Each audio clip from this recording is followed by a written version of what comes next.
Kabupaten Semarang memiliki kontur tanah perbukitan dan pegunungan, mempunyai potensi besar untuk pengembangan komoditas kopi. Menangkap peluang itu, Antep Rosyid atau yang lebih dikenal dengan panggilan Simon adalah ketua kelompok tani Ngudi Makmur 10 yang berada di Dusun Tompak, Desa Genting, Kecamatan Jambu, Kabupaten Semarang.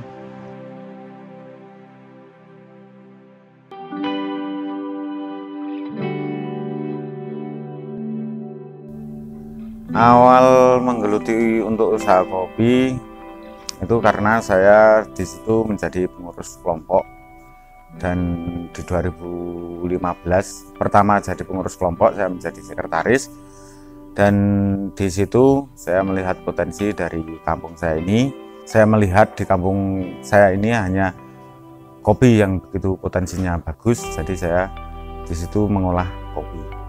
Saya mulai budidaya kopi di kampung sini itu mulai dari 2014, dan di 2018 saya mendapatkan pelatihan dari Distan Jateng di UB Solo. Di situ saya baru mulai untuk proses kopi. Nah, terus itu saya coba buat produk, dan alhamdulillah sampai saat sekarang untuk pemasaran kita juga sudah mempunyai pasar di luar kota juga, di luar Kabupaten Semarang.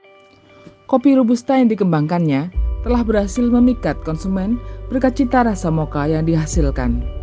Dalam pendampingan Dinas Pertanian dan Perkebunan Provinsi Jawa Tengah, Simon telah berhasil bertransformasi dari hanya berjualan kopi di lapak kecil dan bertani di lahan terbatas. Kini semakin kuat dengan menggandeng rekan-rekan sesama petani kopi di daerahnya untuk membentuk kelompok usaha bersama dan merintis usaha kopi.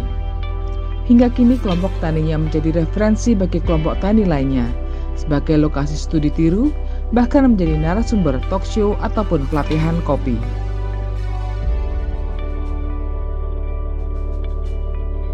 Kita difasilitasi berupa UPH, rumah pengolahan, terus alat roasting, kalper, haler, sama pembubuk dan juga sealer. Dan alhamdulillah sampai saat ini semua yang difasilitasi dari Distan Jateng sangat bermanfaat bagi kami.